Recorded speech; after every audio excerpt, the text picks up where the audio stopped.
ഇത് വേലിപ്പരുത്തി വർമ്മ ആസാമരൊക്കെ വീട്ടിൽ വളർത്തേണ്ട ഒരു ചെടിയാണ് വേലിപ്പരുത്തി.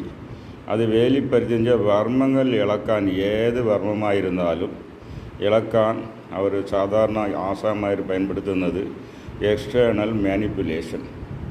അതുപോലെ ഞാൻ ഇൻറ്റേർണൽ മാനിപ്പുലേഷനും ചെയ്യണം. പക്ഷേ ഈ ഒറ്റ ഹെർബ് ഏത് വർമ്മമായിരുന്നാലും ഇടിച്ച് ചാറെടുത്ത് ഒരു 1/2 ഔൺസ് കൊടുത്താൽ വന്ന് അത് വർമ്മത്തെ ഇളക്കിക്കൊള്ളും. 1-2 പ്രാവശ്യം കൊടുത്താൽ മതി. ഇത് ഏത് ഒറ്റ മൂലിയായിരുന്നാലും അതിൽ ഒരു ചെറിയ ചില്ല് വിഷം, ലൈറ്റ് പോയ്സൺ ഇരിക്കും. അതിനെ മാറ്റാൻ വേണ്ടി മീറ എന്നൊന്ന് ഇതിൻ്റെ കൂടെ ആഡ് ചെയ്യണം.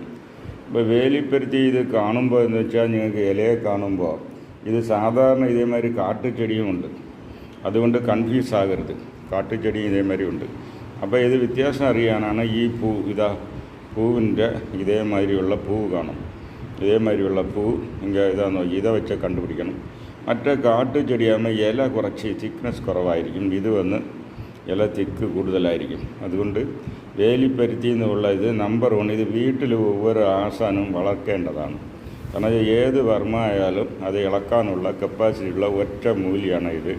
അത് വന്ന് എല്ലാവരും വീട്ടിൽ തന്നെ വളർത്തണം.